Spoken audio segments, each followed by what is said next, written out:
धाकड़ खबर, बेखौफज़ुमा, बेबाक अंदाज। धाकड़ खबर में आपका स्वागत है। मैं आपके साथ हूं अकरम रईस खान। बात निकलेगी तो फिर दूर तलक जाएगी, ये डायलॉग आपने सुना होगा। शायरी है वैसे, इसको डायलॉग नहीं कहा जा सकता है। तो अब बात निकली है औरंगजेब की, तो दूर तलक जानी चाहिए या दूर तलक जाएगी ही। मामला उठा है अबू आजमी के बयान के बाद। उन्होंने औरंगजेब को महान नेता बता दिया। कह दिया कि उनके दौर में भारत बहुत बड़ा अखंड भारत हुआ करता था। उनके दौर में जो है बहुत सारे मंदिर बनाए गए हैं। उनके दौर में जो है हिंदू जो होते थे वो उनके दरबार में हुआ करते थे।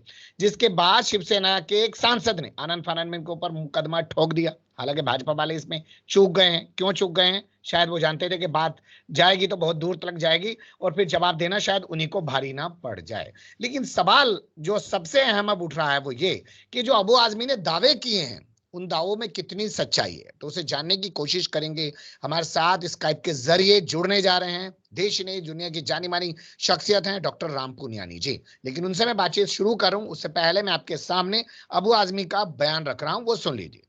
आपकी नजर में औरंगजेब किस तरह से है? किस नहीं, हमने जो पढ़ा है, हमने जो देखा है, औरंगजेब रहमतुल्लाह अलैह वो कभी भी वो ऐसे शासक थे कि उन्होंने कभी भी शासन का 1 रुपया नहीं लिया अपने के लिए। उन्होंने जो है उनकी जो है सरकार में भारतवर्ष की सरहद जो थी बर्मा अफगानिस्तान तक थी।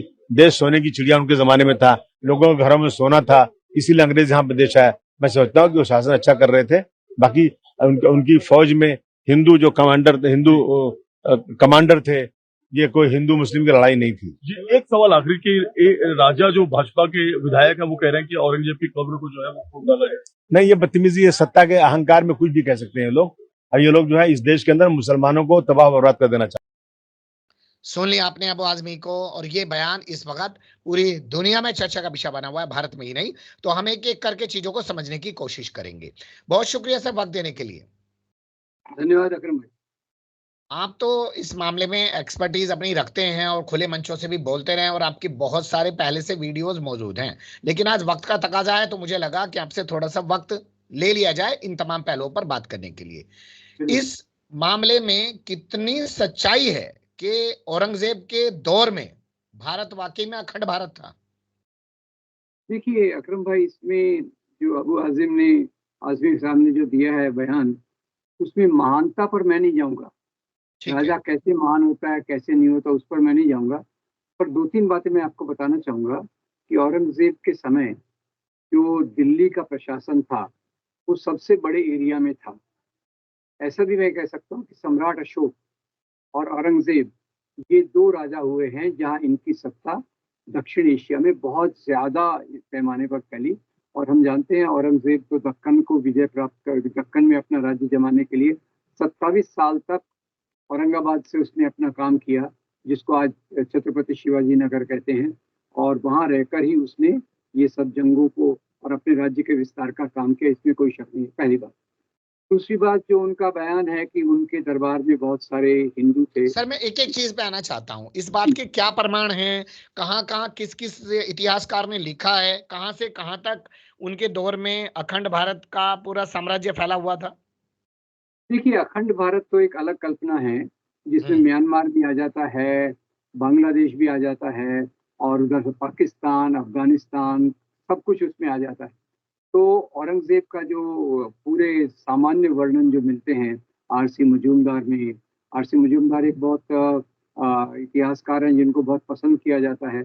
और बाद के मध्ययुगीन इतिहास में हरबंस मुखिया, इरफान हबीब साहब ने जो राइटिंग की है उसमें तो बिल्कुल स्पष्ट है कि औरंगजेब का साम्राज्य काफ़ी दूर दूर तक फैला था, पंजाब और जिसको आज पाकिस्तान कहते हैं। और मुख्य रूप से औरंगजेब के पहले के जो मुगल बादशाह थे वो दक्षिण भारत में ज़्यादा नहीं गए थे। औरंगजेब की खासियत यही थी कि उसने अपने राज्य को, जितना राज्य था उसको मेंटेन किया और दक्षिण भारत में बढ़ाया। इसमें कोई शंका नहीं है कि औरंगजेब जिस प्रकार से उसकी नीतियाँ थी, जिस प्रकार से उसकी डिप्लोमेसी थी और बाकी चीज़ें थी, उसमें वो मेरे ख्याल से आज जिसको हम इंडिया कहते हैं उसमें दक्षिण साउथ इंडिया की ज़्यादातर पार्ट उसमें आ गए थे। उसमें भी पूरा भाग नहीं आए थे, कुछ भाग छूटे हुए थे। चीन में जो मानसरोवर है वहां तक बताते हैं कि औरंगजेब की हुकूमत हुआ करती थी सर? ये मैं एग्जैक्ट नहीं कह सकता, पर इतनी बात है कि उत्तर भारत में और इस तरफ आसाम के इस तरफ से उनका राज्य फैला हुआ था। मुख्य तौर से उस समय का जो नक्शा आता है, औरंगजेब के समय के नक्शे उपलब्ध हैं, वो हम देख सकते हैं। तो सवाल ये एक एक जगह का नहीं है। सवाल है कि जितने भी उस समय के बादशाह थे, यानी ये उसके पहले ये थे ना, खिलजी, गुलाम जी। वंश, हम्म। मुगल वंश, इन सब में औरंगजेब ने अपने राज्य का विस्तार सबसे ज्यादा किया। और जैसे मराठा भी थे, बाद में हम्म। मराठाओं का प्रशासन बहुत फैला, पर वो भी हम्म। उतने एरिया में नहीं फैला जितने में औरंगजेब का था, इसमें कोई शंका नहीं। चलिए, अब दूसरा जो मुद्दा उठाया अबू आजमी ने वो ये कि उनके दरबार में तो बहुत सारे हिंदू थे, लेकिन अभी हाल फिलहाल में एक फिल्म बनाई गई है छावा के नाम से। ऐसा दिखाया गया कि हिंदू उधर खड़े हैं, मुसलमान इधर खड़े हैं। ये इतिहास का सबसे बड़ा भ्रम है। ये हिंदू मुसलमान के आधार पे इतिहास देखने की कल्पना ये अंग्रेजों ने डाली, जो सांप्रदायिक ताकतें इसको बहुत बड़ा उसमें नमक मिर्ची लगा के पेश कर रही हैं। ये प्रशासन जो रहे हैं, हमेशा मिश्र प्रशासन रहे हैं।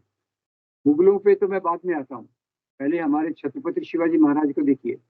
जी। छत्रपति शिवाजी महाराज के दरबार में उनके सबसे बड़े ऑफिसर थे, उनका नाम था मौलाना हैदर अली। जी। शिवाजी महाराज की जो फौज थी उसमें 12 सेनापति थे जो मुसलमान थे।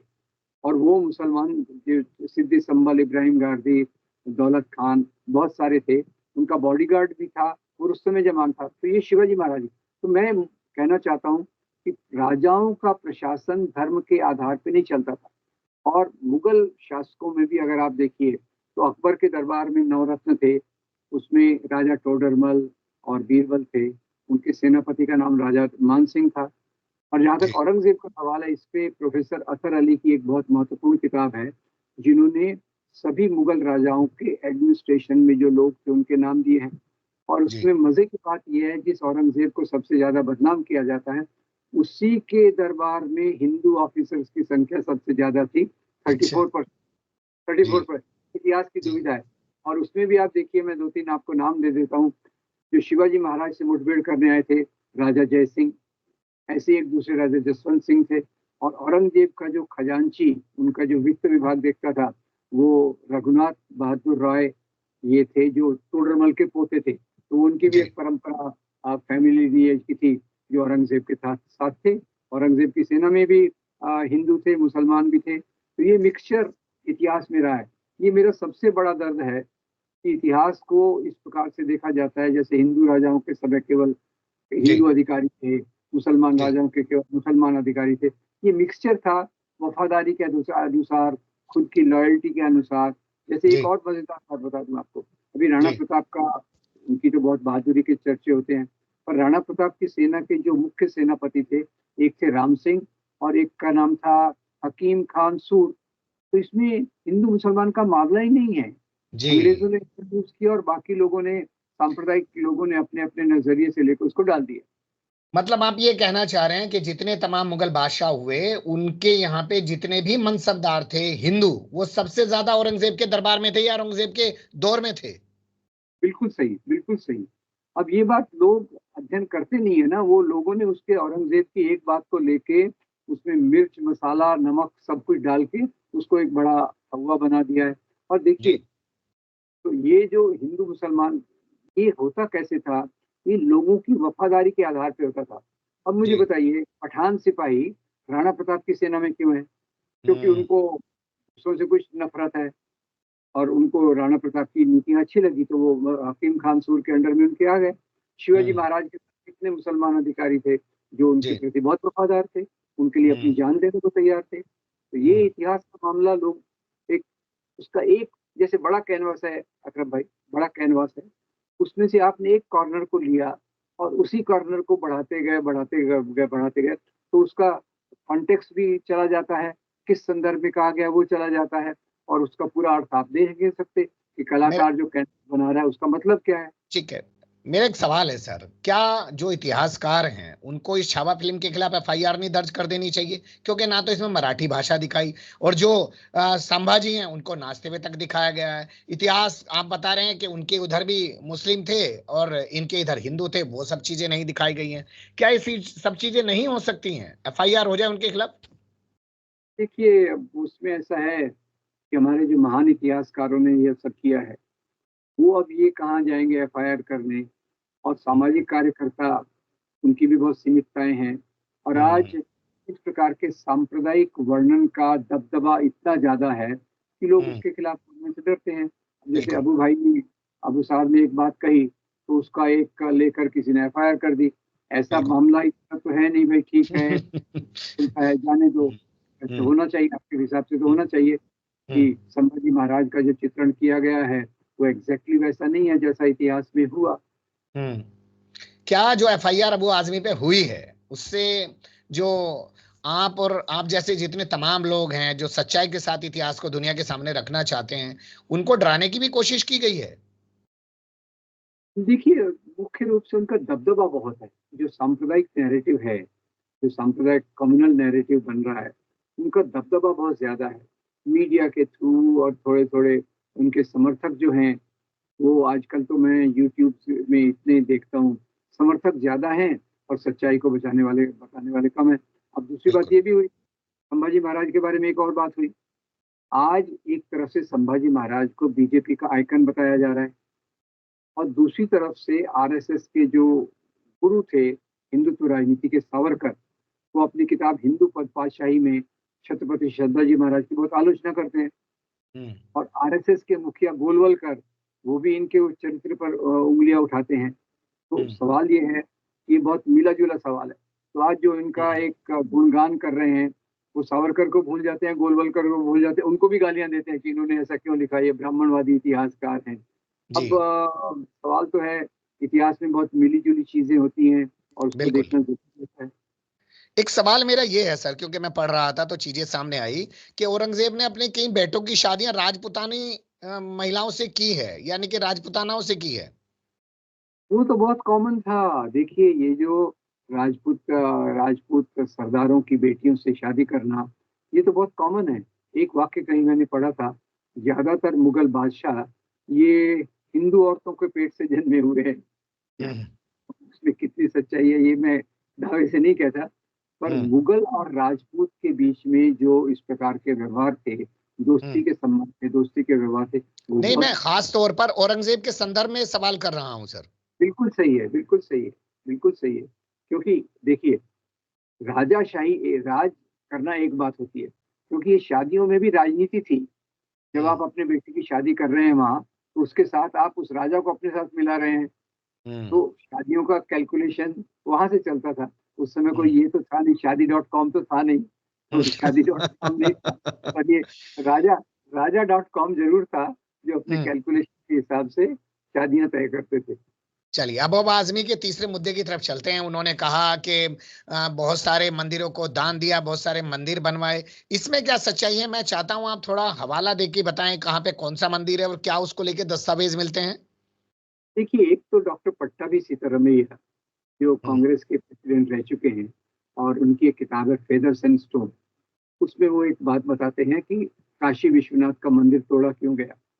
तो मोटे तौर पे अकरम भाई मैं इतना बता दूं कि कई मुसलमान राजाओं ने मंदिर तोड़े, कई हिंदू राजाओं ने भी मंदिर तोड़े। सवाल ये था कि राजा का विद्रोही अगर मंदिर में छुप जाता है, या मंदिर में कोई अत्याचार होता है, तो कई बार राजा लोग उसको तोड़वा देते थे। कई बार राजाओं ने इसको संपत्ति के लिए लूटा। तो खैर, औरंगजेब पर आते हुए इतना बता दूं कि डॉक्टर पट्टाभी सीतारामैया की किताब में बिल्कुल क्लियर कट दिया है कि औरंगजेब ने काशी विश्वनाथ का मंदिर क्यों तोड़ा। तो उसके आधार हम्म। पे लोग बढ़ाते गए, उसने 100 तोड़े, 200 तोड़े, 300 तोड़े। तो जो सीरियस इतिहासकार है, उन्होंने कहा 12 मंदिर तोड़े होंगे। दुर्भाग्य की बात है, अच्छी बात नहीं है कोई, ये दुर्भाग्य की बात है। जैसे ऑड्रे टुस्के और दूसरे रिचर्ड ईटन ये बताते हैं कि 12 एक मंदिर तोड़े होंगे, उसको बढ़ा चढ़ा के बताया।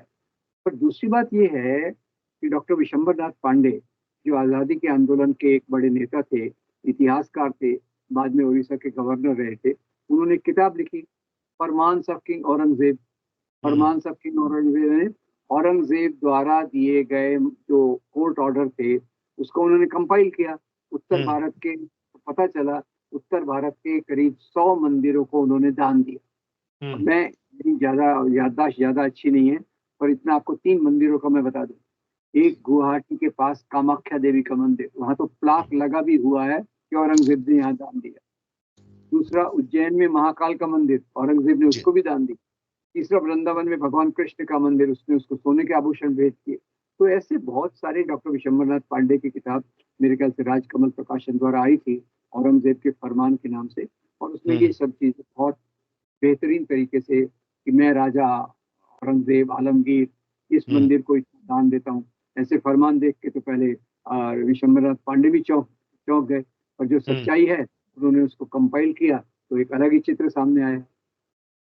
एक सवाल मैं आपसे अब पूछना चाहता हूँ, क्योंकि आज सुबह के बुलेटिन में भी मैंने अपने तमाम व्यूवर्स के सामने ये मुद्दा उठाया कि मैं चाहता हूं एक नहीं कम से कम 100 FIR हो जाए अबू आजमी के ऊपर, और पूरे मामले को लेकर अबू आजमी पहुंच जाए सुप्रीम कोर्ट के साथ, सारी FIR को जोड़ दिया जाए और एक जगह सुना जाए, और जो तमाम तथ्य आप भी बता रहे हैं या तमाम तथ्य जो मौजूद हैं उन पर एक बार सुनवाई हो जाए, क्लियर पता चल ही जाए एक बार कि औरंगजेब ने क्या किया क्या नहीं किया। बढ़िया बात। ये मुझे लगता है कि आज जो इतना नफरत फैलाने का जमीनी तौर पे काम चल रहा है, उसका सही जवाब तो यही होगा कि एक बार, जैसे अभी राहुल गांधी पर सावरकर के बारे में केस है, तो राहुल गांधी ने बोला मैं उसके डॉक्यूमेंट प्रस्तुत करना चाहता हूँ, तो केस करने वाले पीछे हो गए। तो ऐसे ही औरंगजेब के बारे में ये किताब को खोद के निकाला जाए, पट्टाभी रमैया सीतारमैया की किताब को निकाला जाए और एक एक फरमान पढ़ा जाए, और संभाजी महाराज की सेना में भी कौन कौन थे कौन कौन नहीं थे इसका भी हिसाब किया जाए, शिवाजी महाराज की सेना में कौन अधिकारी थे, ये सब एक बार सामने आ जाए तो मेरे ख्याल से बहुत अच्छा होगा। आपका सुझाव अच्छा है, पर कोई किसी को करना पड़ेगा ये। चलिए बहुत शुक्रिया, ये होना चाहिए। और अभी एक मुद्दा अधूरा रह गया है कि मंदिर तोड़ने का आरोप सिर्फ मुस्लिम जो है शासकों पर नहीं रहा है, हिंदू शासकों ने भी एक दूसरे के मंदिर तोड़े हैं। उस पर एक अलग से वक्त आपसे लूंगा, उसमें बातचीत करेंगे। जो भी राजा हैं उनका नाम, उन्होंने कहाँ कहाँ कैसे कैसे और क्यों मंदिरों को तोड़ा। आपने वक्त दिया, बहुत शुक्रिया। फिर आपके साथ किसी और मुद्दे पर जुड़ने का करूंगा प्रयास। धन्यवाद सर।